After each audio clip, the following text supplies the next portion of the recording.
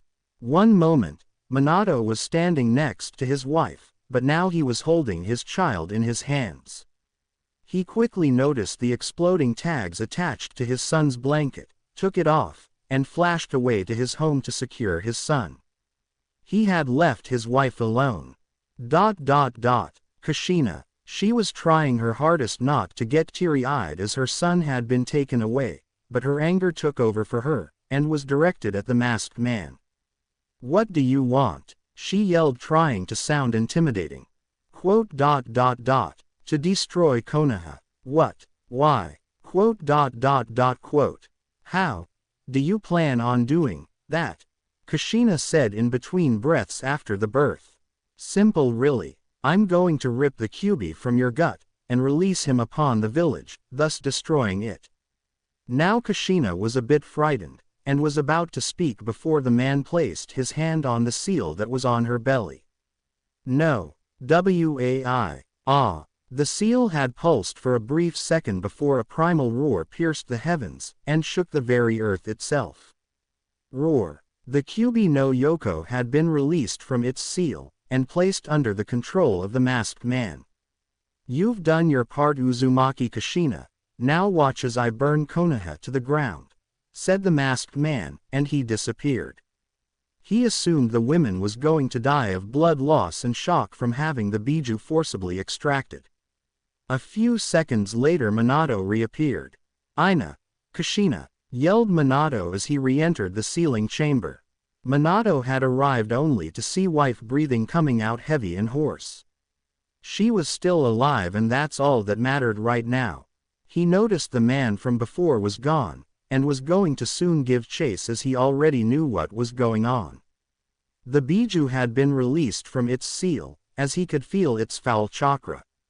He needed to hurry before the Biju reached the village. He already knew what he was going to do, but he would ensure that they would never be alone in this world. He lightly touched his wife and disappeared in a yellow flash. Minato's secret house. Minato and Kushina had arrived at his secret safe house, located just behind the Hokage mountain. He placed his wife in a bed. "Knowing her she's going to try and get up and fight with me," thought Minato with a sad smile. "That is not something I can allow to happen. One of us needs to guide our son, and that will be you, Kushina." Fuinjutsu. Ikaime Keke, sealing technique, living barrier. He placed a few seals around her bed and sealed her within a barrier that was tied to his chakra, so when his ran out, then it would run out. He looked at his wife one last time, and left to deal with the threat to his family and home.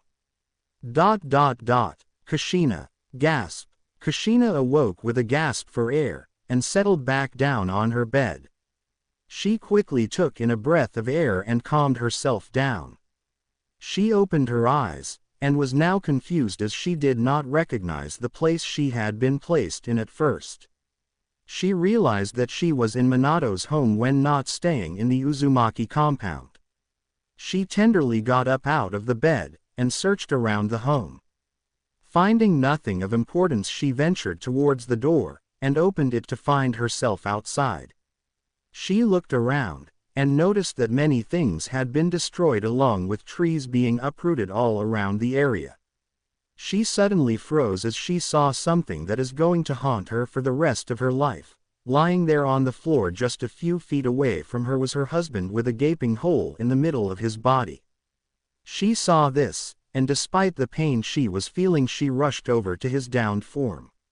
She reached him, and began to shake him while tears were falling down her face. She tried and tried, but realization hit her. Namikaze Minato, the Yondaime Hokage, was dead. As she was crying, she managed to hear a very faint sound off in the distance, so she got herself up, and found her son in a basket crying. Her son was alive. She quickly grabbed him, and started to cry along with him until she saw the seal that had faded from his little belly. Then everything hit her. She knew just what had happened. Her husband had sealed the Biju inside of their son. That was why he was dead, as she knew he only knew of one way to seal the Kyubi. He had used the Shiki Fujin along with the Hake no Fuin Shiki. She looked at her son, and knew things would be difficult if news ever got out that he was the new Jinchuriki of the Kyubi no Yoko, and she assumed that was why she was alive, so as to not only protect him, but guide him as well. She then noticed two concealed letters, one for herself and Naruto. But before she could hope to read hers, someone called out to her. She turned expecting one person, but was surprised when there were two. Sarutobi Hiruzen was striding over to her location while one of his students trailed him. She would have thought it to be Jiraiya, but instead it was Senju Tsunade. Finally getting over her mild surprise, she questioned why both teacher and student had arrived after the damage had finally been done. She heard their answers, but neither appeased her, and she began to recount just what she could remember of the situation at their behest. "Listen, Kushina, I'm sorry for the loss of your husband, but I need to know what happened to the Biju," pressed Hiruzen, as he needed to know the situation in case it was still loose. Kushina did not hesitate for 1 second before answering. It was sealed by Minato. He sealed it inside of himself and took it with him into the belly of the Shinigami, lied Kushina. Both were surprised, but none more than Hiruzen. He looked into the woman's eyes to see if he could find any deceit, but found none. He then looked to the child in her arms and saw nothing. No seal anywhere on the body nor were there any traces of the biju's influence. I see, said Hiruzen, sighing at the whole situation. What do you plan to do now? He asked. I plan on raising my son to the best of my ability while leading him to greatness, stated Kushina with a conviction in her voice. Hiruzen nodded at the women, and then asked her another question. What's the lad's name? He questioned. Kushina easily read between the lines. His name is Uzumaki Naruto of the Uzumaki clan. I see. Will he ever take his father's name? Perhaps. I will let him decide when he's older or if he finds out himself. Whichever comes first, answered Kushina, as she was now starting to feel the effects of the pain on her body. Listen, Hiruzen, I'm taking my son home. We need to rest after the ordeal we have been put through today. If you need any more questions answered, then you may ask me tomorrow, said Kushina, before gripping her child a bit tighter, and began walking back to her home. She stopped halfway. Tsunade? Asked Kushina in a tired voice. Yes. Can I talk to you? Come by the house tomorrow. I have something I need to ask you. Just ask me now. I might only be in the village until tomorrow anyway, replied Tsunade, as she did not wish to see more blood and carnage. Kushina stared at the women, and was trying to figure out if she was being serious or not. Would she really just leave when so many were injured and in need of her skills? Walk with me then. Okay, she said as she caught up with the redhead. So what did you want to ask me? I wanted to know if you were interested in becoming our family's personal doctor. She asks suddenly. Why would I want to do that? I mean, don't get me wrong. I consider you family regardless of how distant, but why would I want to stay in this village? Questioned Tsunade, surprised at the out-of-the-blue offer. Well, you do kind of owe me for not being here on time. And had you been here, things might have been different, reasoned Kushina, while trying to guilt her into staying. Look, I'm sorry for your loss, but this village has taken too much from me, and I just can't stay here, answered Tsunade as truthfully as she could. Look, I don't care if you want to leave the village to go and do your own thing, but when I have need for you, I want you to be there. I will offer you and your apprentice a place to live while paying you for your services. How does that sound? Quote. Tsunade bit her lip as she was seriously considering the offer. It would be nice for herself and her apprentice to finally settle down for a bit. Plus she could still leave and do her own thing or when she just didn't want to be in the village for a while. Deal, said Tsunade, reaching to shake on it. Deal, replied Kushina, doing the same thing, and shook hands. They both walked back to the Uzumaki compound, awaiting what was to come in the following years. 3 years later. 3 years had come and gone since that fateful day 3 years ago. The village itself had undergone some changes since that day. New buildings had been built for the ones that had been destroyed, new procedures had been put in place in case of another disaster, and the naming of a Hokage. Kushina remembered that day very well, as she had been in the populace when it had been announced that Hiruzen Sarutobi would resume his duties as Hokage once more. She heard his explanation on just what had transpired that night, and how the Yondaime had sealed the beast within himself and taken it with him to the grave. She of course took in all of the reactions the populace had, and most seemed to buy it, so that was at least one thing she did not have to worry about. Nobody would suspect her son, nor would she let them. She had read the letter that had been addressed to herself all those years ago, and it gave her more information on just what had really happened. She had only known bits and pieces, but now she knew it all. Her husband had fought a man who he believed to be the legendary Uchiha Madara, as the man had shown he had a fully matured Sharingan. She had read on, and found out that he had only sealed half of the Biju into her son. He sealed the yin half of the fox into Naruto while sealing the yang in himself. He had also instructed her to begin his training as soon as she could. as there will be enemies who will seek to use or take the Biju from him or in fact use him as a weapon.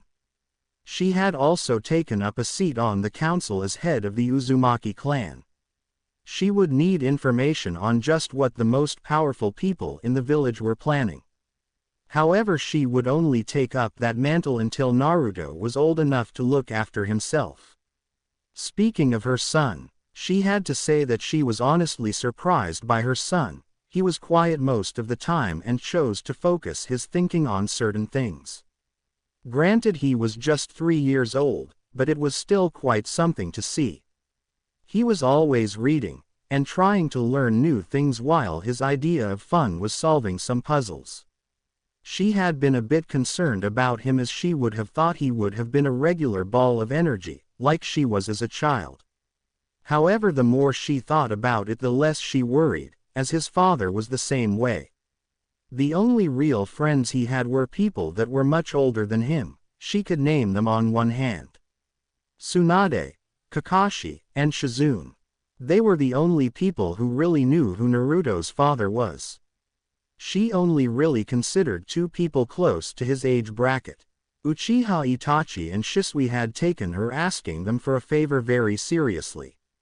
They would come over almost every other day to just hang out or play with Naruto. Naruto enjoyed their company very much. She had tried to get Naruto to hang around people his own age, but things never seemed to click. Naruto would always say they were too stupid to understand some of the things he tried explaining to them. However, regardless of how he acted to others his age or how he acted just around herself, she still loved him with all of her heart. She would begin his training soon as he will need to know how to protect himself. 3 years later. 3 years had come and gone since Naruto had begun his training under various teachers. Some skills had taken him longer to master, but he had eventually gotten them down. He was currently awaiting for his next 2 senseis. He briefly thought back to his first lesson with his mother while he was waiting. Flashback. Okay Naruto, today I'm going to start your training. Now I want you to understand that this is going to be a lengthy process, and what you learn today needs to be practiced for the remainder of the year. Am I understood? Said Kushina, with a sweet smile on her face. Why yeah, understood Ka-chan, replied the 4-year-old.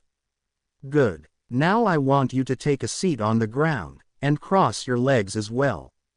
I'm going to have you unlock your chakra, explained Kushina as she instructed him. Naruto proceeded to follow her instructions and sat down on the ground while crossing his legs. He looked up to his mother further awaiting her orders. First off, answer me this.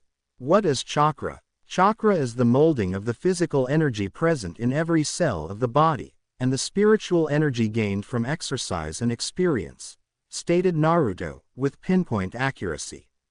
Word for word from what you read, huh? Yep, he replied with a smile.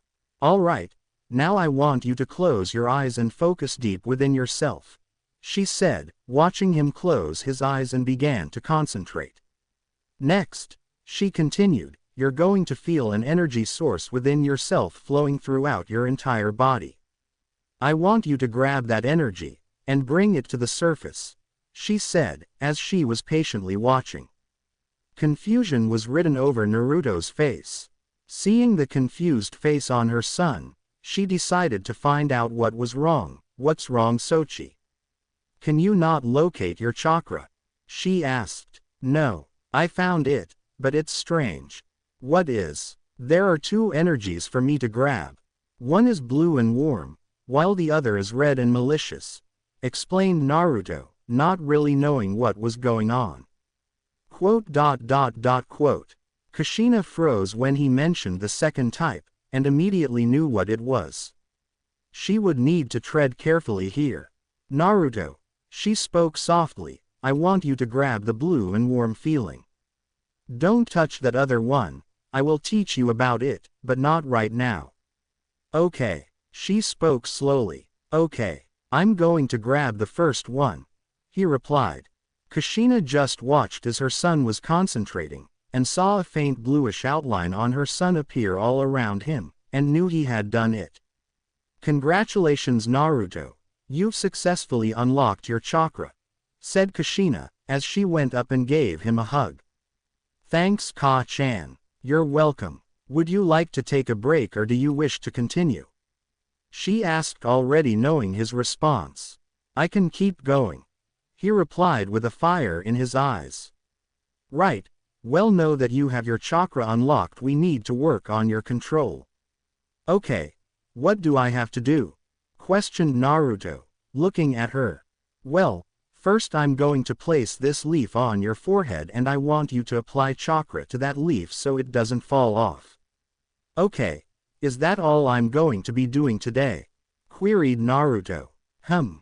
She thought. "No, I am going to be teaching you how to handle and throw shuriken, kunai, ninja wire etc. That will be your training schedule until I say otherwise," she said in a tone that meant it was not up for debate. "Fine," he said sighing, "so I work on my chakra control, and practice with my shuriken and kunai," he said, making sure he heard right.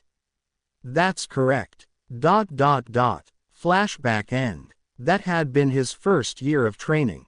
Nothing but pure chakra control along with training in his ninja tools. It was only until the second year that things really began to take off for him. Flashback. Okay Naruto, I know you've been learning how to scout out an area, and track a persons from Kakashi. From what he's told me, you excel at the things most shinobi tend to neglect. I'm proud of you," said Kushina as she praised her son. "Thank you Ka-chan," replied Naruto, giving her one of his rare smiles.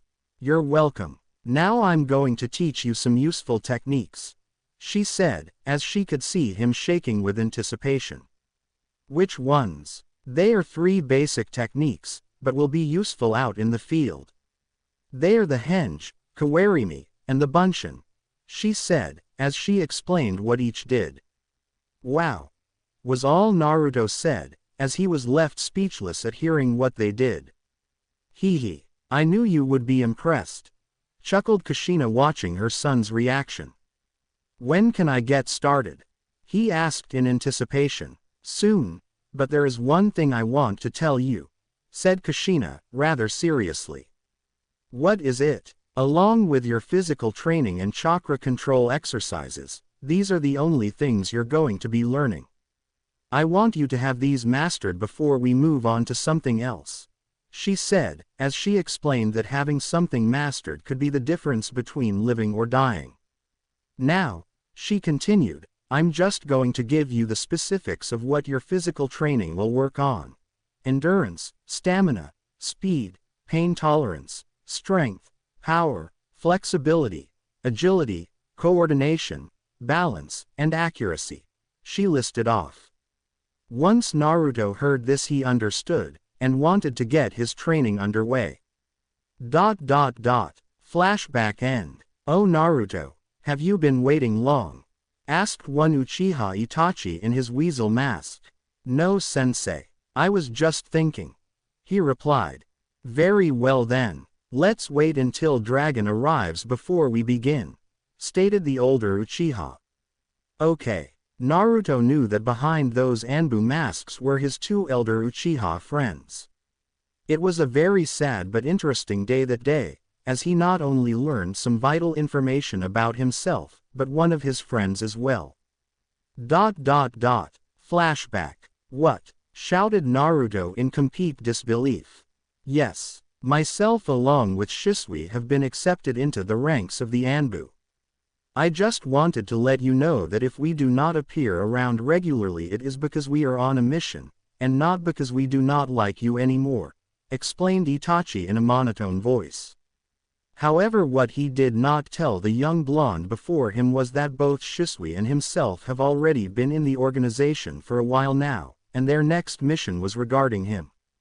Many attempts had been made by outside forces on either his life or his mother's. While his mother could protect herself, he could not. Well, not yet anyways, thought Itachi. Itachi along with Shisui had been assigned by the Hokage to watch over the boy at all times possible. They of course knew who the boy's father was, as they needed to know such information, and understood why he needed a bit more protection. "I see," replied Naruto, as he wrapped his head around the information he was just given. "Will you come to see me when you have time?" asked Naruto in a whisper. "Of course. Well, I really must get going. I just wished to relay our situation to you," said Itachi, as he made his way out, but not before greeting Naruto's mother. "Hello Kushina-sama." "Hello Itachi-kun," replied Kushina as she watched the boy leave.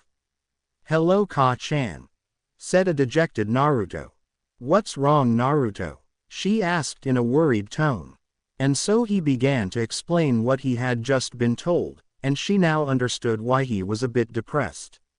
She explained to him that if Itachi had not valued their friendship, then he wouldn't have bothered to let him know. That made him feel a bit better, and got out of his mood.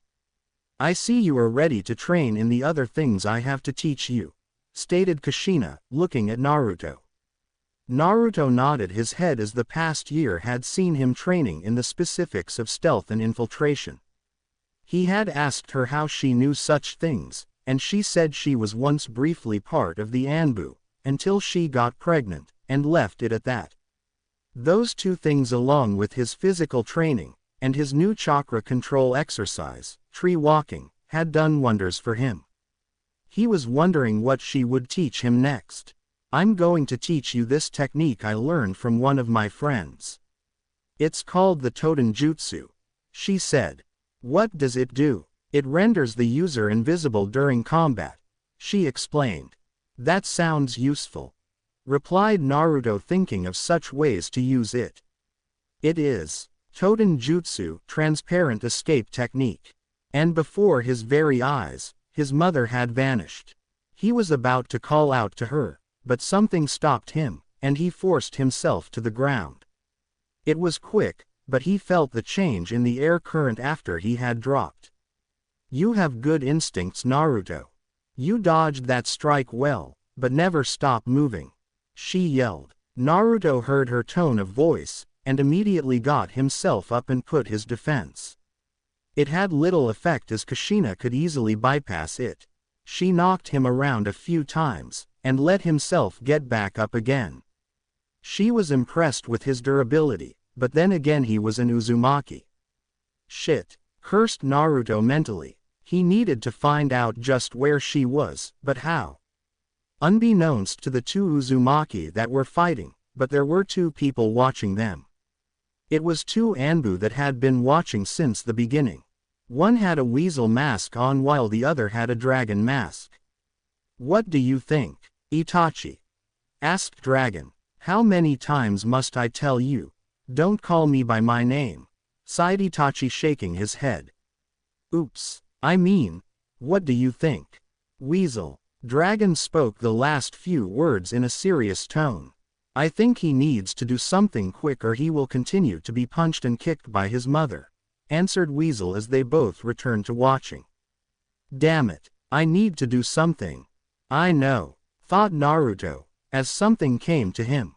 He rolled once again as he felt the current in the air shift, but this time while on the ground, he snatched up a handful of dirt. He quickly got up and readied himself. When he felt the shift again, he threw the dirt. "Hee. Nice try, Naruto. Something like that will not work on an opponent who is much faster than you," she explained to him, as she rounded on him once again. "Oof," grunted Naruto as he focused his eyes as much as he could, hoping to find her. Might as well end this little demonstration, thought Kushina, but not before she could land one more hit. She balled her fist up, and was about to bring it down on top of his head when something incredible happened. He caught it. "What the hell?" shouted Kushina in disbelief. Gasp. She couldn't believe it, but it couldn't be an illusion. Her son was looking at her not with his own eyes, but with the eyes of a different person. She was looking directly at a pair of Sharingan eyes. "Bu." were the last words on her mouth before she received a kick directly to her stomach, knocking the air out of her as she fell to the ground. Weasel and Dragon. They were both just as shocked as Kushina was. They couldn't believe that their friend had those eyes. It didn't make any sense. They needed more information before reporting this. Naruto and Kushina. Naruto looked directly at the downed form of his mother, and quickly ran towards her to check on her. Ka-chan, are you okay? I'm sorry, he repeated over and over again in worry. It's okay, Naruto. I just need to catch my breath, she said, never leaving his eyes. What's wrong? I think we need to call Tsunade and give you a checkup, she responded. Flashback end. Oh man, and what a checkup that was, thought Naruto, thinking back to that day. After his checkup had been finished, they had taken a blood sample. It was obvious he had Uchiha blood flowing through his veins, but who had he received it from? His mother, or his father? From what the results had said when Tsunade had gotten them back, Naruto was 33% Uchiha, 33% Kaguya, and 34% Uzumaki. Who knew? Flashback. Really? Where did I get whose blood from? Asked Naruto, looking around the room. We would like to know that as well, thought both Itachi and Shisui, as they were hidden from view, still watching over Naruto. Well, started Tsunade, you received your Uzumaki blood from your mother, but you also received your Kaguya blood from her as well, stated Tsunade. Everybody was now looking at Kushina, waiting for an explanation. She told them that she was in fact half Kaguya on her mother's side. I see, said the busty Senju. Well, that answers that question. Which pretty much means you received your Uchiha blood from your father, and from what I've seen on the results, you're actually related to someone from that clan, she said out loud. Who is my father, and who am I related to? Naruto asked in rapid succession. Tsunade looked to Kushina before answering, and got a nod. Your father is or was Namikaze Minato or Uchiha Minato, the late Yondaime Hokage. Shock, sadness, relief, anger, were the emotions that had been going on inside of Naruto when he finally got the news he had been waiting for. I see, he said. That's it, you see, spoke Tsunade as she believed the boy would have an outburst. What else do you want me to say? I finally have the answer to who my father was, but I do need time to adjust to it, he explained, looking directly at the woman. Tsunade just nodded her head, and continued with her information. Now as to who you were related to by way of your father. Your grandfather is Uchiha Kagami, while his son Shisui would be your uncle, said Tsunade, revealing the information. Gasp. What was that? Wondered Tsunade, as she thought she heard something. You need to control yourself, Dragon, signed Weasel using hand gestures. Roger that. He signed back using the same gestures. Really? I'm related to Shisui, that's so cool, said Naruto, as he looked up to the older Uchiha boy. Naruto, spoke Kushina, getting his attention, you can't tell anyone about this. I understand the consequences, Ka-chan.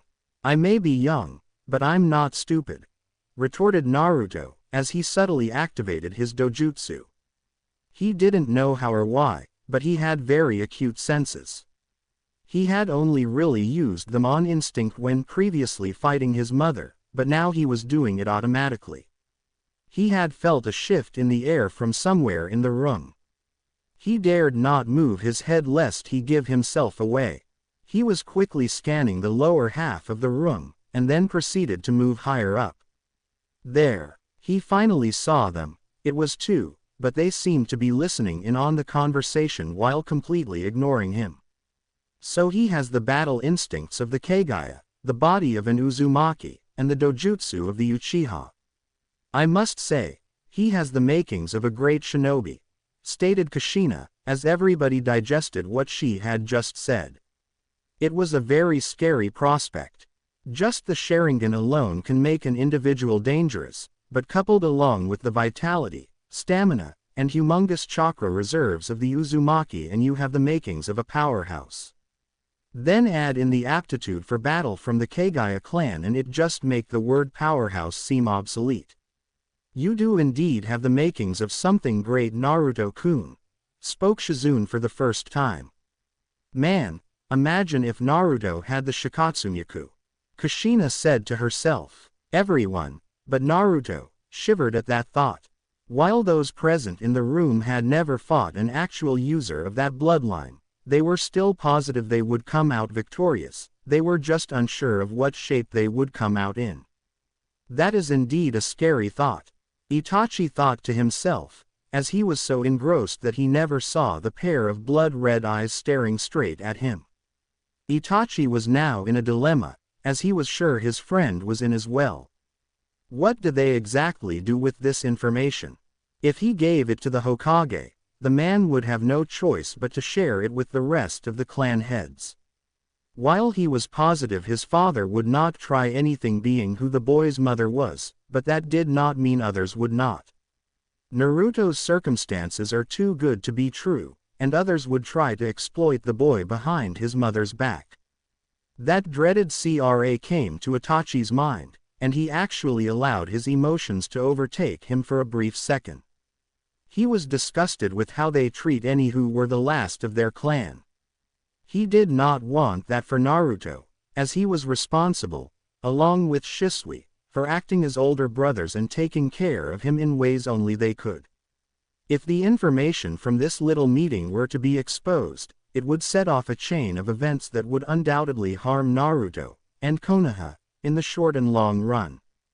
He did not want that, so for now, he would keep it to himself. Itachi turned to Shisui and could see the emotions raging within the man's eyes. It seemed he was not the only one with some internal strife. He was going to signal him for them to leave and wait when they came out, but noticed something that momentarily stopped his breathing. Two Sharingan eyes were staring directly at his position, and he knew they had been spotted. He noticed that Shisui had stiffened as he saw the blood-red eyes of their clan. Itachi briefly wondered if Naruto would reveal their locations. We made a rookie mistake, thought the fresh new Anbu Shinobi as he was caught unaware. He breathed a sigh of relief as the boy had stopped applying chakra to his eyes, and turned his head in the opposite direction. Before he left though, Naruto gave him one last look, and Itachi had received the message. Itachi and Shisui disappeared immediately after that. Both Uchiha were in and around the canopy that surrounded the Uzumaki compound, and were awaiting their visitor. They had been waiting since they had left the hospital, which ended roughly 30 minutes ago. They did not wait much long as Naruto appeared not a few yards away from the trees that were hiding them. "You two can come out now," called out Naruto. The two seemed to hesitate at his casual demeanor as he called out to them. However, both knew they had to hear him out as he had not revealed them during the hospital visit. Neither doubted it would have looked bad on them, two Anbu spying on a kid and his mother, and even now it still looked bad as the boy's mother would not bother listening to either of them and take her own son's word over theirs. "We need to tread carefully here," Itachi told himself as he and Shisui dropped down. "Ah, there you are," said Naruto. "So it would seem," replied Itachi, trying to sound different. "What did you wish to discuss?" he asked. I already who you two are, so can you take off your masks already?" stated Naruto. Quote. Both men were shocked and had shown as much as their bodies went rigid. "And how do you know this?" asked Dragon. "Simple really. Who would the Hokage trust to keep an eye on me other than the two people who already know me and my habits, and two new Anbu, isn't that right?" "Itachi, Shisui." Itachi merely shook his head and let out a small sigh. It seemed his friend was very astute. He did not think the little knowledge he had given him earlier would come back to haunt him. You are correct. However, I must ask you call us by our code names. You may call me Weasel. You sure are smart, Naruto. Isn't he, Ida? I mean Weasel. By the way, you can call me Dragon. Noted. Now I have a favor to ask of you two, since you two are the only two Uchiha that I know, said Naruto as he could tell both men had a raised eyebrow behind their masks. And that is, replied Itachi, needing more information. I want you two to train me in mastering my Sharingan. ... Flashback end. Naruto was smiling at those memories as he didn't think he could or ever would again surprise both Uchiha again. He had come to terms about that other piece of information regarding his father. He wasn't sure what to feel for the man. He held no hate for the man, but did not love him either. That's where his reasoning had led him. On one hand, the man had selflessly given his life for his village and understood his thinking at the time. However, he had left him without a father, a role model, a man to strive to emulate, and a friend. He had shed some tears for the man who was his father. However, that was where his feelings for the man stopped. He had no obligation to strive for, emulate, or surpass a dead man, and would instead strive to surpass his mother. He was brought out of his thoughts by a voice he recognized. Yo, sorry I'm late. I forgot what time I was supposed to be here and overslept, said Dragon. Both Naruto and Itachi could tell he was telling the truth if his bedhead was any indication. Neither said anything and instead decided to ignore it for now. Right, well, let's get this started. Naruto, welcome to Sharingan 101. Informed Dragon, trying to lighten the mood. Naruto nodded his head at his friend. Glad to be here. Now, he started. From your knowledge, what can you tell me about the Sharingan? Not much, admitted Naruto. Kinda the reason why I asked the two of you to help me. Not much information is open to me, due to it being a bloodline, he stated. Plus, I can't just walk over to the Uchiha district and just ask for this information, he added, finishing his point. This is true, said Shisui, knowing everything Naruto just said was correct. Indeed, added Itachi, completely agreeing with the blonde's assessment. Oka, was all Shisui said before getting cut off. Excuse me, Dragon, interrupted Itachi. But I believe there is something we need to discuss before we can move any further with this training session. Shisui was surprised that the ever-stoic Itachi had cut him off. And that is, Itachi turned his head and looked directly at Naruto. I know you already know this, and have stated it, but I just want to restate it, spoke Itachi in a serious voice. Nobody must know of our involvement in this. Naruto already understood this, but reassured the team with a nod of his head. Good, responded Itachi, and motioned for Shisui to continue. Now to begin again, before I was rudely interrupted. Since you have just unlocked your dojutsu, we will only explain what one tomo will allow you to do, said Shisui. No point in going into further detail when you aren't even there yet, he added. First off, took over Itachi. The Sharingan is only a tool, it alone will not make you unbeatable, he said, stressing this point. Many Uchiha have believed this, and have lost their lives as a result. Understood, replied Naruto in a serious tone, showing them he understood. He's right, agreed Shisui. Be sure to take that statement to heart. The eye itself allows you to see chakra flow while giving color to it. It will also allow you to tell if a person is under an illusion, and it gives the user a clearer perception of things. As your eyes continue to mature, so will these abilities, finished Shisui. Having at least one tomo in your eyes will allow you to at least copy hand movements, like pencil movement, to a degree, explained Itachi. Oh, I almost forgot, said Shisui in realization. No pair of eyes will ever have the same level of ability. Naruto arched an eyebrow as he was confused by this piece of information. What do you mean by that? What I mean is, for example, while all Sharingan eyes can cast genjutsu, some are just going to be much better at it, explained Shisui, who then turned to Itachi.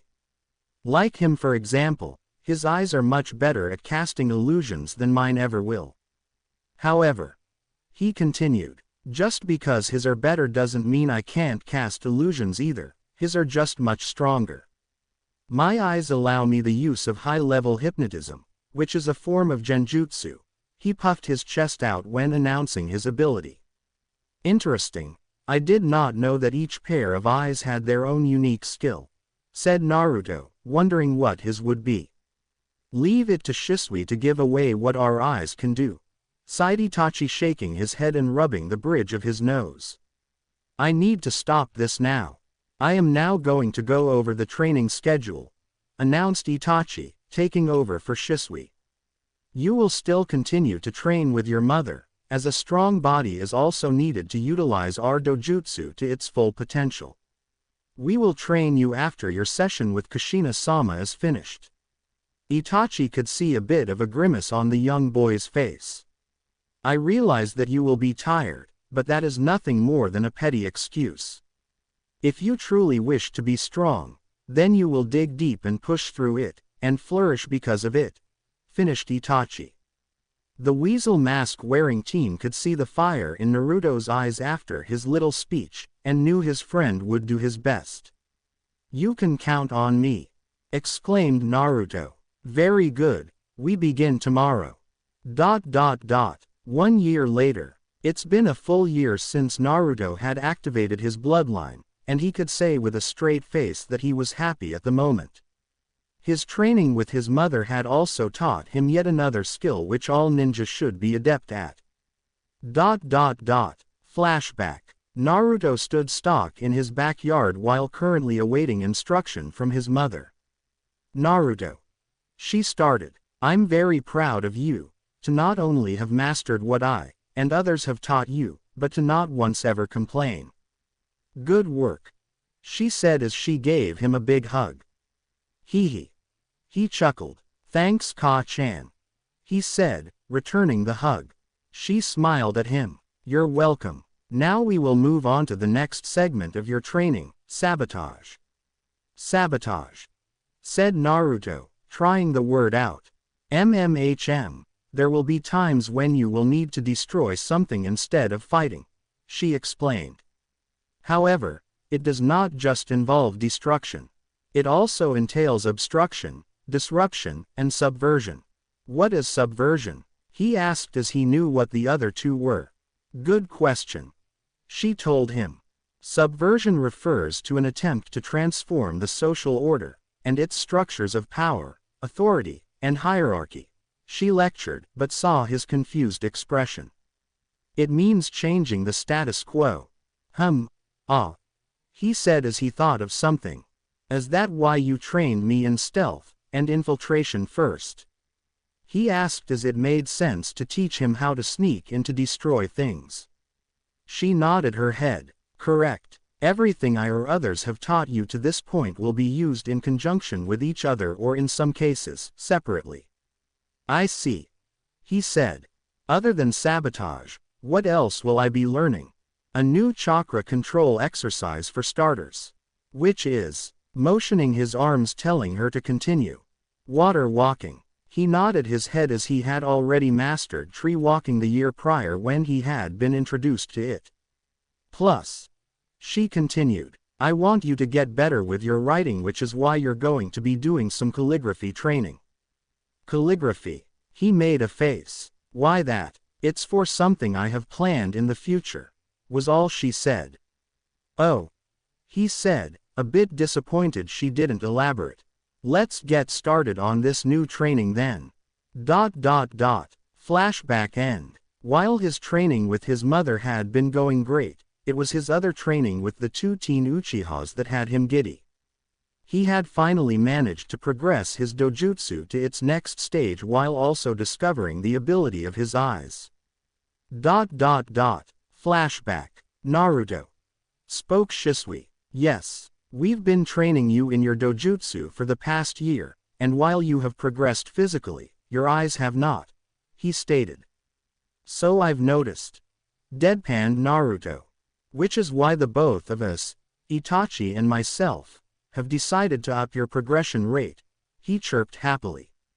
"And just how do you two plan on doing that?" Naruto asked suspiciously. "Simple. Avoid the shiny pointy objects that we are about to hurl at you," Shisui said nonchalantly. "Huh," was Naruto's brilliant retort. "Dodge," shouted Shisui, as he and Itachi threw shuriken and kunai. And so began the dodging game of death. However, there was something both Anbu members had failed to mention to their student. Most if not all of the shuriken and kunai were blunt. They did this to keep the threat of injury a real possibility. Naruto had begun to slow down somewhat, and this was noticeable by the few tears on his clothes. He had actually been tagged a few times that resulted in scratches, but he believed it to be a dull one in the bunch and would not chance it on the rest being similar. Both of the elder Uchiha were running quite low on their practice tools, but then Itachi had an idea that he wanted to try before they stopped the exercise. He weaved his hand seals, ram, rat, bird, boar, tiger, shuriken cage bunshin no jutsu. He threw his last shuriken, and watched it travel a few feet before multiplying into 100 more. What happened next completely took both Uchiha by surprise. Naruto had dodged the oncoming hail of shuriken, which they knew he would, or they would have saved him, but it was how he had done it. He had moved fast, far much faster than either of them had ever seen him move. They decided to halt the training session, and wanted to know how he had done it. Just as they approached him, and were about to question him, they stopped. Both noticed the change in Naruto's eyes. They had progressed one step further. "Congratulations, Naruto," said Shisui. "Your eyes have moved one step closer to fully maturing, and as a reward for doing so, I'm going to teach you a new technique." "Really?" said Naruto, who couldn't keep the excitement out of his voice.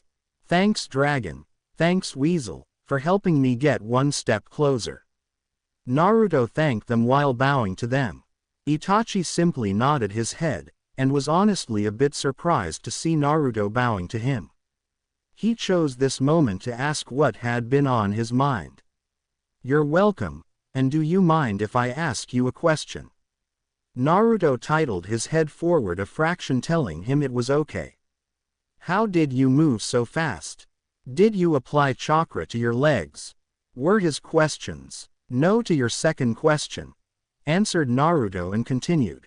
"I simply saw you throwing the shuriken while watching it multiply, and I just moved out of the way," he explained.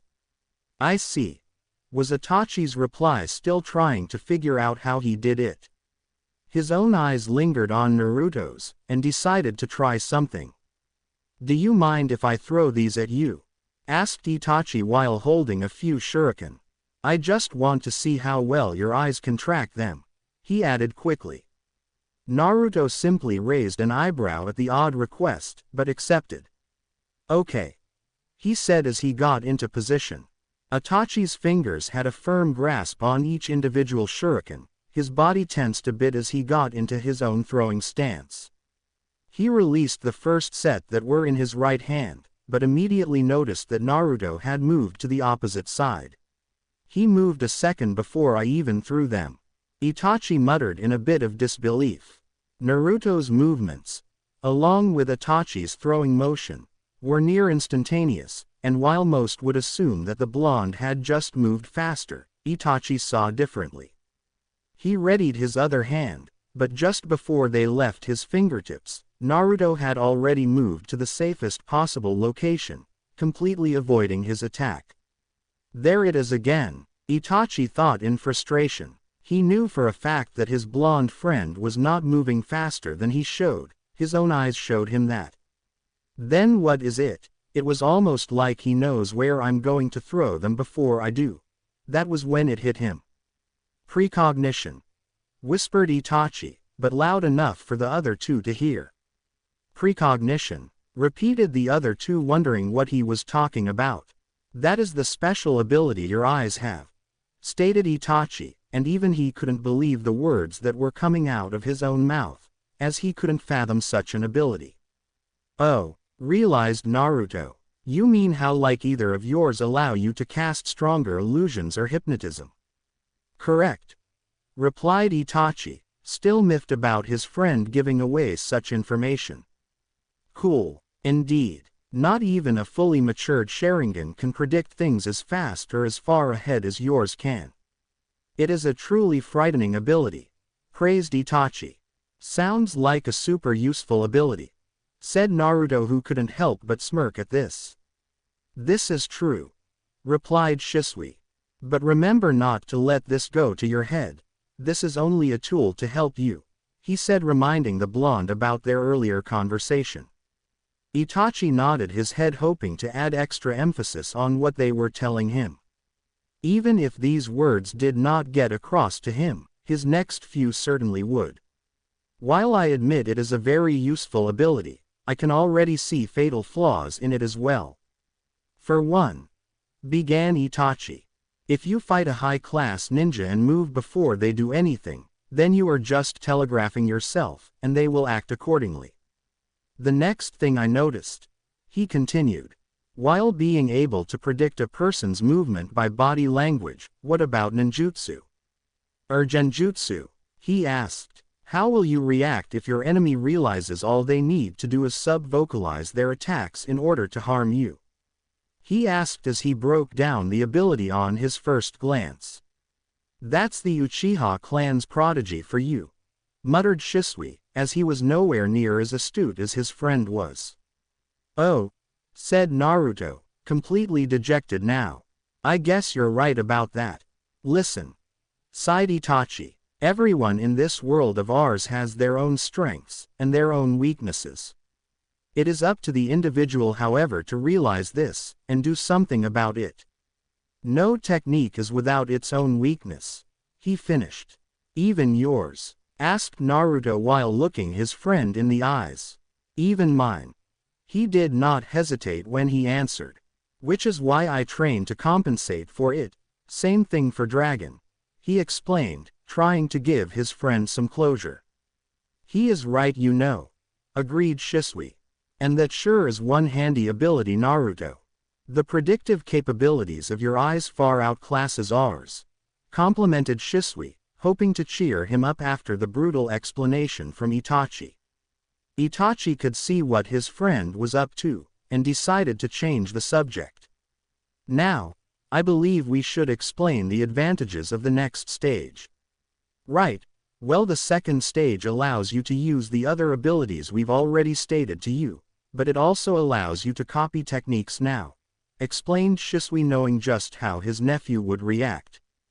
Cool, replied Naruto, excited. Naruto, said Itachi, now that your dojutsu allows you to copy any technique, barring bloodline techniques, you can copy anything from generic techniques to an original, he explained. However, he continued, I suggest not copying original techniques from your comrades. You can, but I guarantee you they will view you differently once you do, and not in a good way. Naruto understood what his friend was telling him. He had no qualms about stealing original techniques from his enemies, who were probably trying to kill him. He also understood that last part as well. Thank you for the advice, thanked Naruto, before he remembered something. Oh, how about that technique? He said, salivating at learning something new. He turned to Shisui. Oh yeah, muttered Shisui. This is the technique that made me famous before I joined up, bragged Shisui. Naruto perked up at this, and grew more excited. He didn't know his uncle was famous. Outside of these walls, enemy shinobi tremble when they hear this name, while the kunoichi have to hold themselves back from having their way with me. They know me as Shunshin no Shisui, stated Shisui proudly, completely oblivious that he just named himself while in Anbu gear.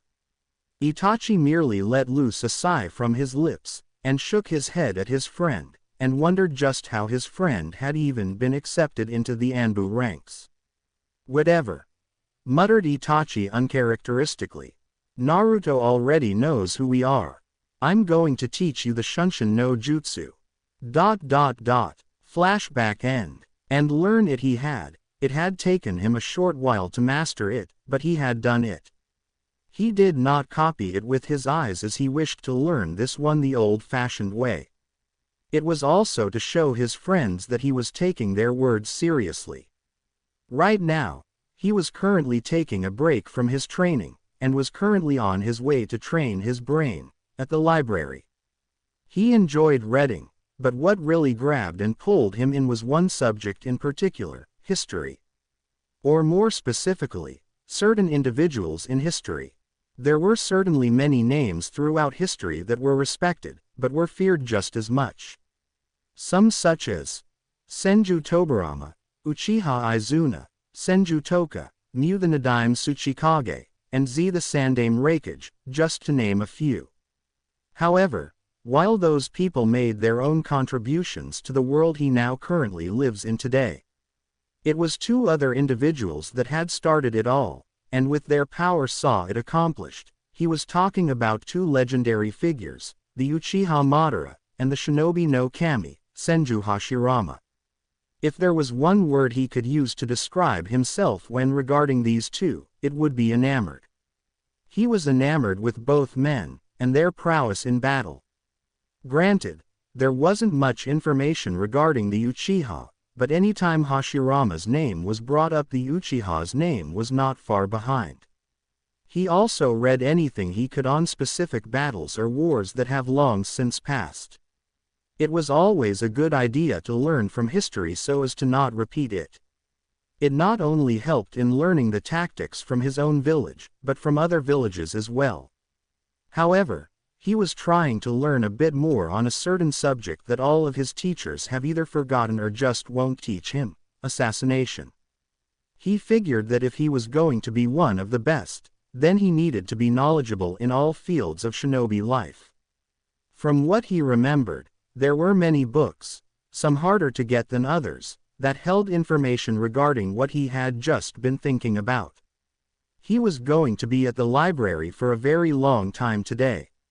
3 years later. 3 years had come and gone for one Uzumaki Naruto, and he had grown well.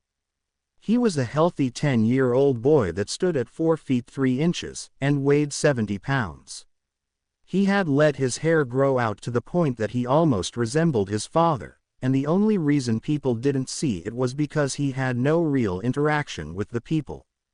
The only real difference that separated him from his father were the blood-red tips, that were bordering black, that he had received from his mother. And speaking of his mother, he was currently following her as she was leading him over to one of her friend's house. Apparently, she wanted him to make friends with people his age, and it was because of that they had taken a break from training. He still remembered when she had asked him. Flashback. "Hey Naruto," hollered Kushina. He replied, not looking up from what he was doing. "Listen up. I'm going over to a friend's house. She has 2 kids that I think are your age. Do you want to go and meet them?" He breathed in through his nose and exhaled through his mouth. "No." Kushina growled a bit at his response. "Well, too damn bad. 'Cause you're going or I will beat your unconscious, and drag you there myself, Bane." "Fine." He sighed, resigned to his fate. Flashback end. That had been a few hours prior to their current situation. He looked around, but he didn't really recognize the area they were in, and concluded that they were still a ways away. He thought back to the memorable events that had transpired over the past 3 years, and how his training with his 2 other friends had been completed. Flashback. Naruto. Age 8. "Congratulations Naruto." Congratulated Itachi. "You now have a fully matured Sharingan." Naruto simply nodded his head, and tried to re-catch his breath from the training session he just had, with 2 opponents. It had been both Shisui's and Itachi's idea to help awaken the last stage faster by putting him in a simulated battle. Naruto's eyes had responded to his turmoil, and they had evolved to help deal with the situation. Thanks, Weasel, Dragon. He thanked them in between breaths. You're welcome. Both said. What am I going to be learning next? Here, Itachi said, handing him a piece of paper. Channel some chakra into that, and we will go from there. Naruto had never taken his eyes off of the tiny piece of paper, as he knew what they were going to teach him now, nature manipulation. To think that you could learn so much from such a small piece of paper, smirked Naruto at the thought of it. He did as he was told, and applied a small amount of his chakra. He was quite happy with what he saw. The paper had a large tear right down the middle, signifying a strong affinity towards futon. What happened next was just as simultaneous as the first reaction. The paper itself ignited, and burned to ash. Impressive, complimented Shisui. Not many can claim to have two equally strong nature affinities at such a young age. Hee hee, chuckled Naruto. Thanks. I must agree with Dragon as well, spoke Itachi. However, since neither of us have a wind affinity, we will focus on training your fire affinity. Right, let's get started then, said Naruto, really wanting to learn. Hummed Itachi in thought. What's wrong, Weasel? Asked Shisui as he saw his friend thinking. I believe that with the amount of chakra he has, and the fact that he has been doing chakra control since he was very little, it should allow him to use our clan's favorite technique. That's actually not a bad idea, said Shisui. Sounds like something I would have said, he muttered to himself. What was that? Itachi asked. Nothing. The Uchiha prodigy nodded his head. Then we are in agreement then? He asked Shisui, who gave him a nod. Very well then, Naruto, called Itachi. Yes, I want you to watch me carefully, Itachi said as he ran through his hand seals. Naruto saw this and quickly activated his Sharingan. Horse, snake, ram, boar, monkey, horse, tiger, Kaden. Gokaku no Jutsu, fire release, great fireball technique. Naruto watched in fascination as his friend had breathed air into his lungs, and then exhaled his breath with a giant fireball. It was massive in size, bigger than some of the trees in the area, and it completely burned everything in its path. Itachi cut the chakra flow, and stood tall. He gazed at Naruto, who was still looking at his fireball as it continued to travel and then dissipate. Naruto, spoke Itachi, grabbing the blonde's attention. Did you see what I did? I did. Explain. Well, I saw you gathering fire chakra at the base of your stomach. Then I saw you apply regular chakra into your throat so as to not burn yourself. Then you inhaled some air, and released your attack, explained Naruto. Correct. But why did I need to breathe in air for? He questioned. The air fueled the fire in your mouth, which made your attack bigger and stronger. Correct again, praised Itachi. This conversation aside, we need to discuss something very important with you, he said in a serious voice. Naruto caught the tone, and that is, Itachi did not want to say this, but he had no choice. I'm afraid we will not be able to continue our training sessions with you. What? Why? Naruto asked in confusion. Did somebody find out about this? He added. No, nobody found out about our group.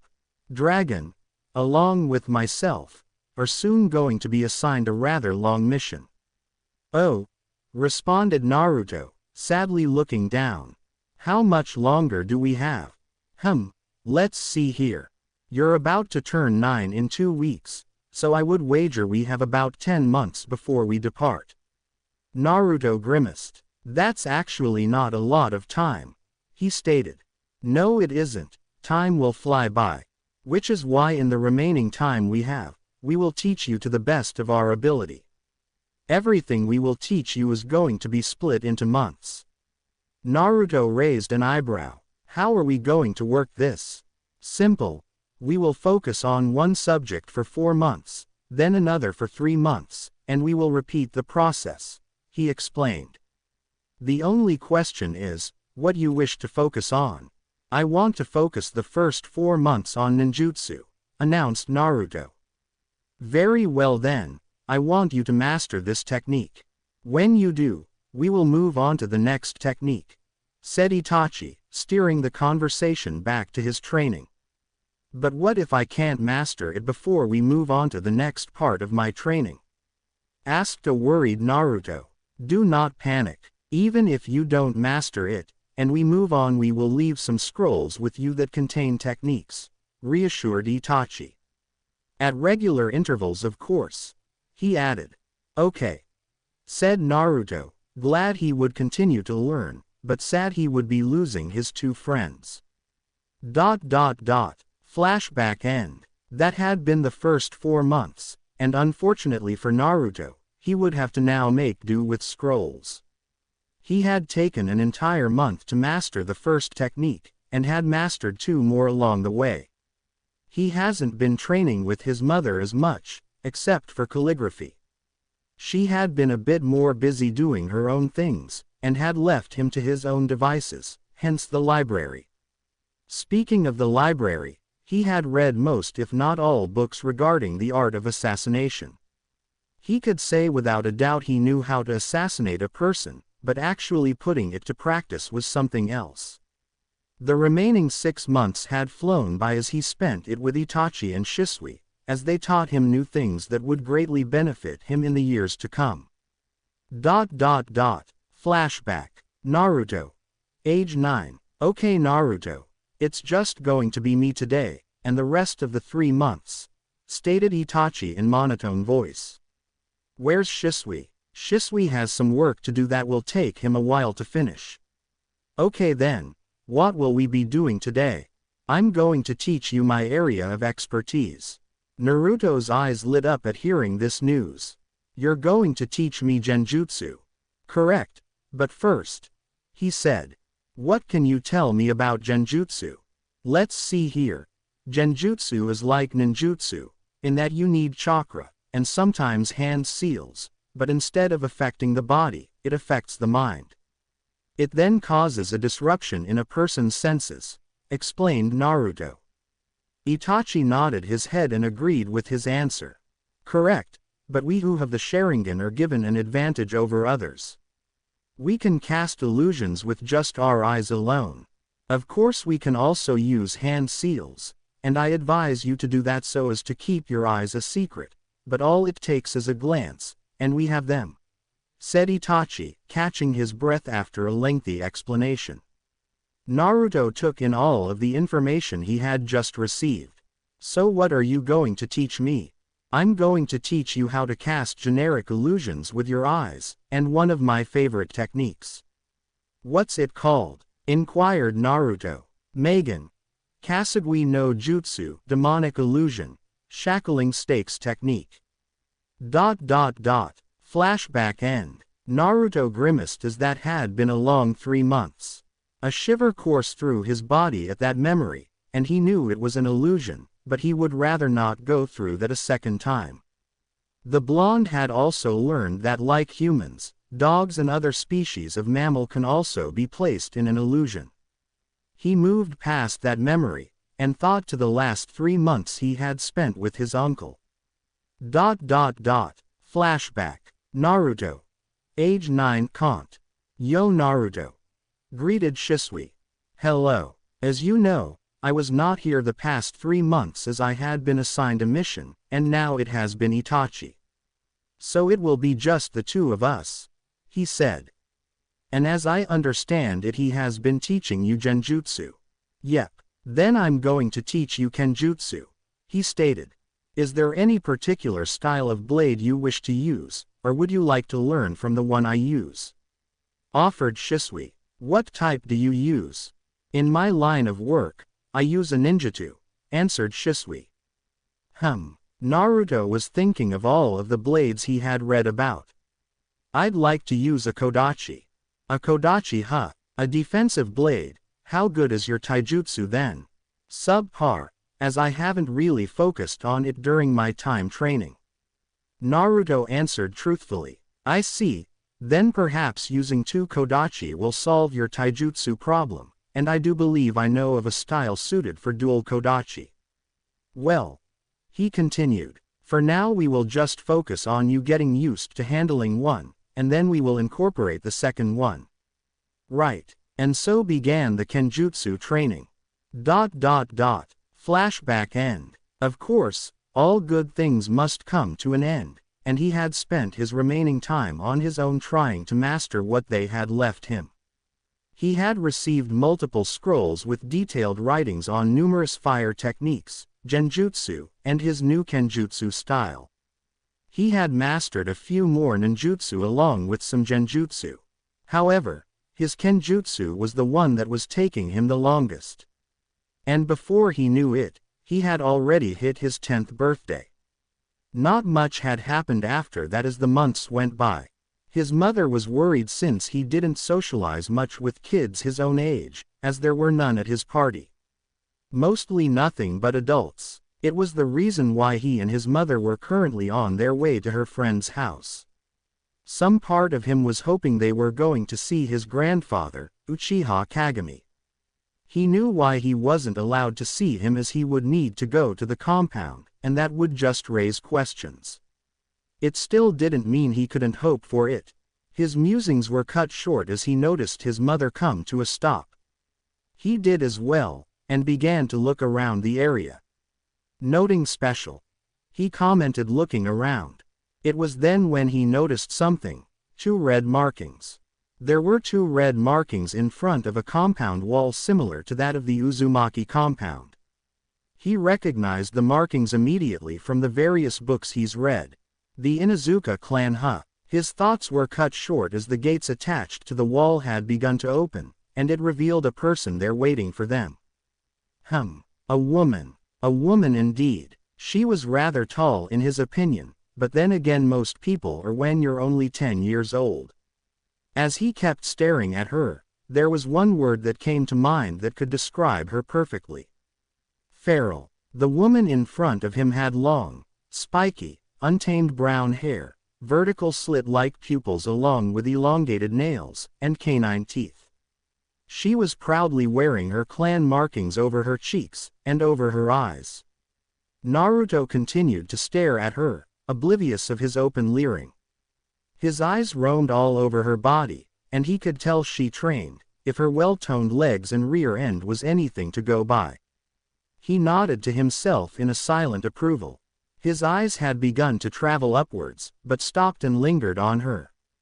Not as big as Ka-chan's, but they're still decent. He analyzed as he recalled what he had read in books detailing human anatomy. Like what you see, pup? Teased a feminine voice. His eyes widened marginally, and that's when he realized what he had been doing. He had been caught staring. I think I'm just a tad bit too old for you, repeated the same voice. I guess mother was right. This is what happens when I don't have much interaction with others.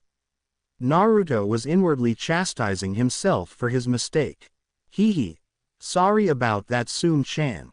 Apologized Kushina as the situation was just as awkward for her. Don't worry about it, Kushina-chan. He was just admiring a mature woman's body. Waved off the now named Sum. I apologize if I have offended you, Sum-sama. This time it was Naruto who apologized while showing her respect. Such a well-mannered child. Wish mine was like that. Sum muttered the last part. No apology needed, and dropped the sama honorific. Just call me Sum, or if you really want to, Sum-chan. She laughed at seeing his flustered face. Naruto had gone beet red from what she had just asked of him. What a pure boy. You don't see much of that these days, said Sum, trying to get a read on him. I guess I should properly introduce myself. My name is Inuzuka Sum, clan leader of the Inuzuka clan, and this is my partner Kuromaru. Nice to meet you. She introduced herself with a greeting. Naruto froze when he heard her full title. Oh crap, I was just caught checking out the clan head. He grimaced. Sume just had to hold her laugh in as she saw the young blonde grimace. She waved it off. Like I already said, don't worry about it, she trailed off. Uzumaki Naruto. He introduced himself. Well, don't worry about it, Naruto-kun. Now, shall we head inside? Gestured Sume. Inuzuka compound. As Sume led them through the compound, Naruto couldn't help but look around. It was decent to mid-size that could probably house up to a various amount of members, but then again he didn't know the exact numbers of this clan. It was a rather practical setting in his opinion. The structures around the compound were built to accommodate if necessary, but were able to withstand an attack if need be. He didn't even have to focus his senses to hear the air filled with barking and loud shouts. Another detail he noticed was the lack of plant life, or ponds, but chalked it up to the numerous amounts of dogs running around, and he knew what dogs would do to plants and ponds. After the mini-tour had been completed, the clan leader had taken them to her personal home, where he was introduced to her children. "Hi," chirped the boy, "I'm Inuzuka Kiba. Nice to meet you." He stuck out his hand in greeting. A bit too loud for my tastes, was the first impression Naruto had of Kiba. Likewise, I'm Uzumaki Naruto, who reached out and shook the outstretched hand. Arf, whoops, sorry about that, apologized Kiba. This little guy up here is my partner, say hi Akamaru. Arf, hello, greeted Naruto with a slightly raised eyebrow, but shrugged his shoulders. Well, him being loud aside, both of them seem nice enough, he believed, and then shifted his attention to the Sume's other child. If he had to take a wild guess, he would wager she was about 3 to 5 years older than him. He was silently studying her, but he was unaware she was doing the exact same to him.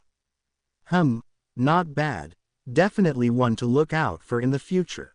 A smirk had made its way to her face. Uzumaki Naruto, Inuzuka Hana. They both gave each other a nod.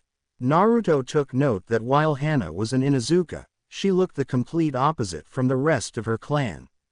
The only thing in common she had with the rest were the clan markings on her cheeks.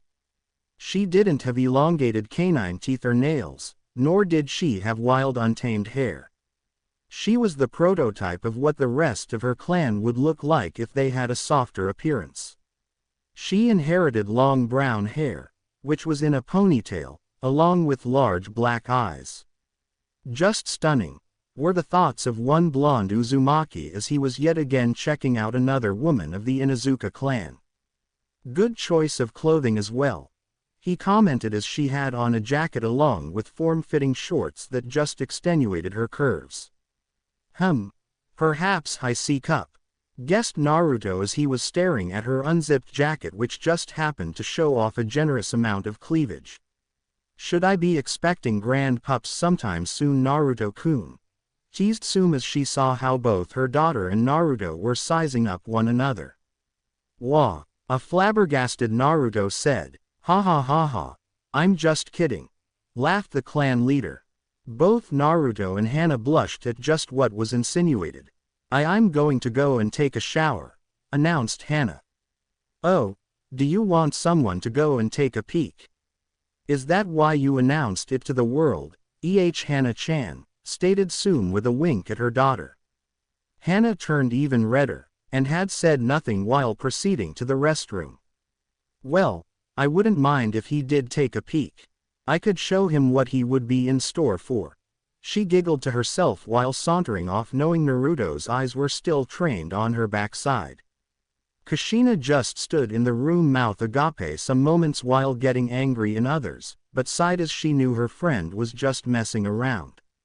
Well, I'll leave Naruto in your care, Sume-chan. Naruto, whose eyes were still on Hana's backside, widened when he heard this, and snapped his head in his mother's direction. Where are you going, Ka-chan? I'm only going to be gone for a little while as I have some business with the Hokage, she explained while hugging him. I'll be back to pick you up after I'm finished, and do try to make a friend, son. She whispered the last part. Fine. He sighed. Let's head outside Kiba, Naruto called out. Coming. Hokage Tower. We see one Uzumaki Kushina standing before the Hokage, Sarutobi Hiruzen. What did you wish to discuss this evening, Kushina? Sarutobi breathed out a puff of smoke from his pipe. I plan on taking Naruto to Uzushio. The third began to cough a bit, and was honestly surprised at what he had just heard. Whatever he was thinking she would say, that was not it. What for, if I may ask? His tone calm, but his mind working a mile a minute. Take it easy, Hiruzen. I just want to teach my son his heritage, along with Fuinjutsu. He narrowed his eyes a bit. And you can't teach him that here, inside of the village? He asked. Kushina knew the man cared about her and Naruto, and just wanted to keep them safe. No doubt them leaving the village would put them in danger, especially considering they were the last two Uzumakis, and both were very important to the village, her right now, and Naruto when a few years older. I can't teach him here for a few reasons. The first being that there are things in Uzu, mainly scrolls, that would greatly help his progress. I have already begun his training on his calligraphy, so I need what are in those ruins. She answered sadly when she mentioned ruins in her former village in the same sentence. I see. Sighed Hiruzen while still looking at the red head.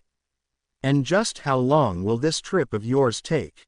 She inhaled a breath. A year. I'm sorry, could you repeat that? He said, cleaning out his ear. A year. What? What in the name of Kami is going to need you to be out of the village for a year? That ties into the second reason. And that is, you know just how dangerous Fuinjutsu is, right? It was rhetorical as she knew he knew how dangerous. One small mistake can prove disastrous, and with a village full of people, well, I'll let your imagination handle that. Hiruzen couldn't help but shudder at that prospect, and he knew from personal experience on just how destructive seals could be. Mito-sama proved that. It seems you have your mind set on this, he said. Then I will approve. Kushina smiled. On the condition that two of my Anbu travel with you, and know this is non-negotiable, he firmly told her. Fine. She muttered. Then I want Dragon and Weasel. She had known both boys were in the Anbu, and had been training her son secretly. She wasn't a former member herself for no reason, plus she has a high-ranking friend in there. Hiruzen was a bit surprised at who she wanted, but schooled his features. I'm sorry, but those two are on a long-term mission at the moment, he told her while avoiding her eyes. Kushina narrowed her own in suspicion as she saw him avoiding looking directly at her. Then who? Let me handle that. I will send them after they have been briefed on their mission, he told her while finally bringing his eyes to hers. Fine. She sighed. Just let them know that we will be leaving in a week. Inuzuka compound. It had been a little over a half an hour since his mother had left him with the Inuzuka family, and he was not enjoying himself. Damn it, Kiba. An annoyed Naruto shouted. Stay still. No way. Your game is slow and boring. I want to move around. Naruto took a deep breath, and slowly exhaled. I need to calm myself down. Kiba. Said boy turned his head as he was called. What can you tell me about your sister? Asked Naruto. Well, she's very nice, and she's very close to graduating from the Ninja Academy, he stated. She also said she wants to be a medic nin, but she also wants to be a veterinarian, he finished. A medic and a vet, those are very challenging fields. Naruto thought as his opinion on Hana was rising. So what are we going to do now? Asked Kiba as he was getting slightly impatient. How about we play some shogi? No way, that is boring. Whatever. Sighed Naruto. Where is your restroom? I need to use it. Go back into the house through the kitchen, and make a left. It's going to be the first door on your right, Kiba said, giving directions. Oh, And try not to get any on the floor. Mom hates that. I don't know why you're telling me this. I'm not you. He told him and found the room easily enough as he stood in front of the door. However, the door was left ajar. Huh, nobody should be in here. Confusion written on Naruto's face. Hana should be out by now, right? Kushina arrived to pick up her child, but as soon as she did she saw him running out of the house. She was glad to see that her, and others, training of her son has indeed paid off if the way he was moving was anything to go by. Her brows furrowed together, meaning she was confused about something. Why was her son running out of the house for? She couldn't ponder on these things anymore as he finally made his way over to her after shouting his goodbyes to Kiba and Sume, and grabbed her hand, pulling her away. They were both quite a distance away already. Naruto, Naruto, she yelled. Stop already. The words had registered in his head, but his body did not respond until they had reached all the way to the Uzumaki compound. Naruto stopped suddenly, and caught his breath. Sorry. About that. Ka-chan. What's wrong? Why did you suddenly bolt out of the house like that? She asked in worry. He chose not to answer her question, and instead began to turn red. Why are you turning red for? Are you sick or something? Kushina placed her forehead atop his own, feeling his temperature. And no, he stammered. Anyways, why did you go to the Hokage Tower for? He asked, changing the subject. She was grinning from ear to ear when she heard his question, and couldn't wait to surprise him. I just got the okay for the both of us to travel. Travel? To where? To Uzushiogakure, the ancestral home of the Uzumaki clan. What? Really? He couldn't keep the excitement from his voice. Really? Confirmed his mother. Wow, what are we going to do there? I'm going to continue your training there. More specifically in your fuinjutsu. Why did you think I had you train your calligraphy? It was all for this coming trip. How long are we going to be there for? The trip itself will only take a few hours to a day at most, depending on the speed we travel at, but we will be staying there for about a year, she explained. When do we leave? He asked, leaning in for the answer. In a week. Get your things ready. A week later. Where are they at? He thought in frustration. I wanted to say goodbye to them before I left. Naruto was a bit irritated since it was very early in the morning, and he wanted to say farewell to both Itachi and Shisui. Hello Naruto-kun. Speak of the devil, and he shall appear. He turned around. Hello Weasel. Why isn't Dragon with you? Flashback. Itachi. Wheezed out a voice. Itachi whirled around, pulled out a kunai ready to plunge it into whoever had snuck up behind him.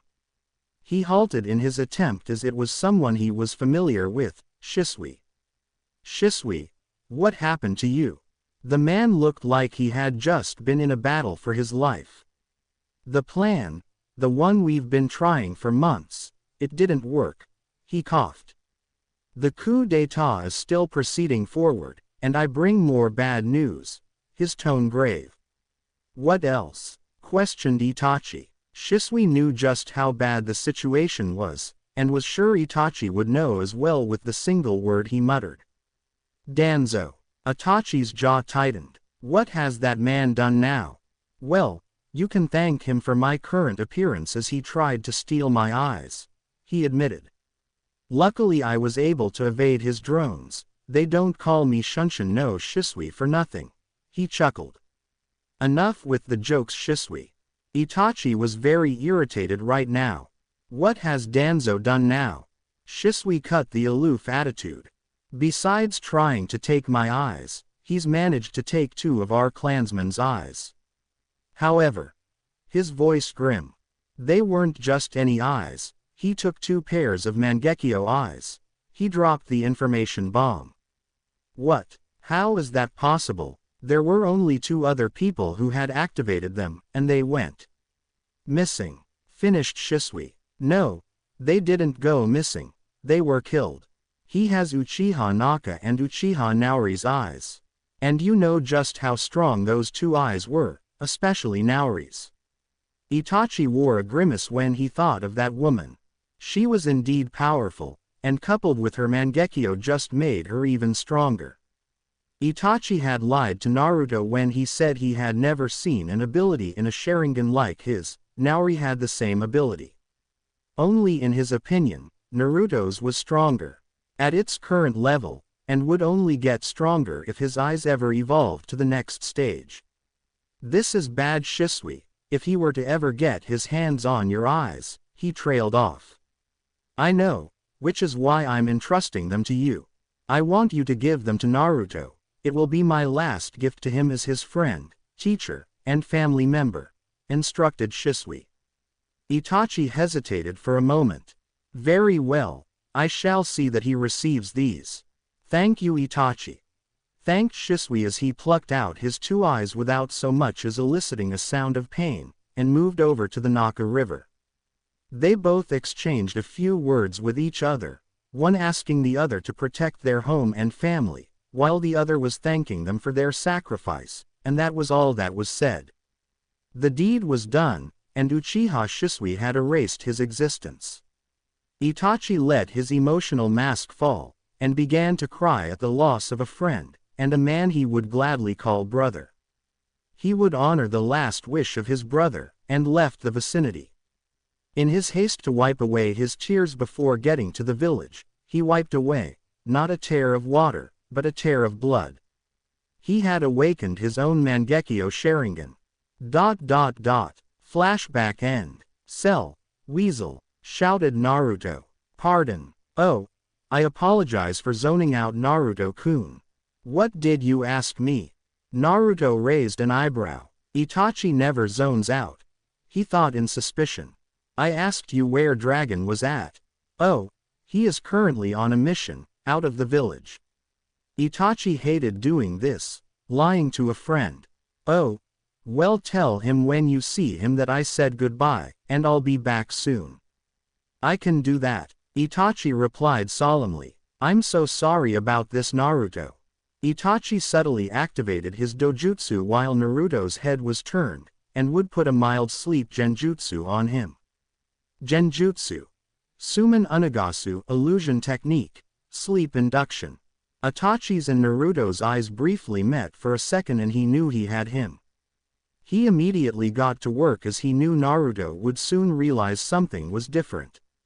He summoned a crow that had both of Shisui's eyes, and it dive-bombed straight into Naruto's mouth, and it would wait there. I placed a seal on those eyes so that they would emerge if Naruto were ever to activate his own Mangekyo, or if he was in dire need of them. Thought Itachi as the crow inside of Naruto knew of this as well. Gasp. Naruto blinked a bit, and checked his surroundings, his eyes narrowed. Did you put me in a genjutsu? I did, admitted Itachi. I wished to try something out on you for old time's sake, as a teacher and student, and because I wanted to see how well it would work on a user of the Sharingan. I also have a mission later on, and wished to use it then as well, he explained. Naruto's eyes never left Itachi's. Very well then, make sure you deliver my message. See y'all later, Itachi, he said to the older teen, as he ran over to his mother who arrived a few seconds ago, after the illusion was done. I will make sure he gets it, Itachi told himself. Goodbye, Naruto. Until we meet again. And with that he was gone, ready to undertake his own mission.